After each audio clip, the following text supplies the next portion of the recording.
Je lis du livre de Esther, chapitre 2, au verset 15, ce qui suit. Lorsque son tour d'aller vers le roi arriva, Esther, fille d'Abichaïl, l'oncle de Mardoché, celui qui l'avait adopté, ne réclama que ce que lui conseilla Hégai, l'eunuque du roi, responsable des femmes. Elle gagnait les faveurs de tous ceux qui la voyaient. Prions. Notre Seigneur et notre Dieu, nous allons prendre le temps pour décortiquer cette référence qui nous donne une partie du tempérament d'Esther. Alors nous te remercions de nous conduire dans toute la vérité. Merci de nous garder à l'ombre de la croix et que ta parole trouve une place de choix dans nos cœurs, nous t'en prions. Au nom de Jésus et pour ta gloire éternelle. Amen.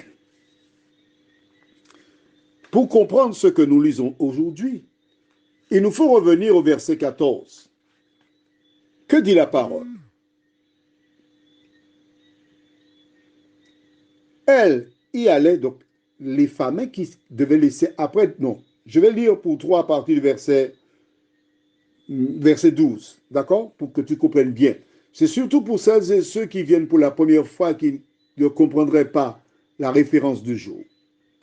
Chaque jeune fille devait se rendre vers le roi, Assuérus, lorsque c'était son tour, soit après 12 mois passés à prendre soin de son corps, conformément à la règle en vigueur pour les femmes, 6 mois avec de l'huile de myrrhe et 6 mois avec des aromates et des produits cosmétiques spécifiquement féminins.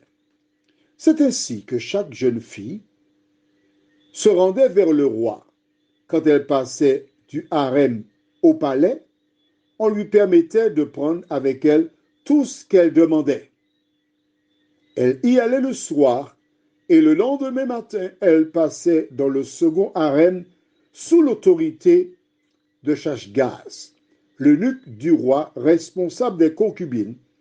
Elle ne retournait plus vers le roi à moins que celui-ci n'ait envie d'elle et qu'elle ne soit nommément rappelée. Donc les femmes qui étaient là-bas, quand elles partaient, on leur permettait de prendre ce qu'elles voulaient. Alors elles profitaient. Et ça me fait penser à certaines personnes du temps des croisières. Quand elles partent en croisière, ces personnes partent avec 2 valises pratiquement vides. Et la veille de leur départ, ou bien avant, elles récupèrent les peignoirs, les serviettes, les couteaux, les fourchettes, les cuillères, etc.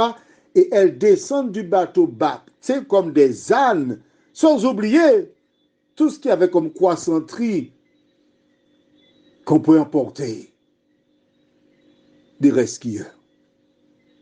Mais Esther, elle est différente. Comme nous l'avons vu, elle a été élevée par son cousin, son grand cousin. Elle n'a pas fait comme les autres. Puisque nous avons la précision, lorsque son tour vint, qu'est-ce qui s'est passé? Esther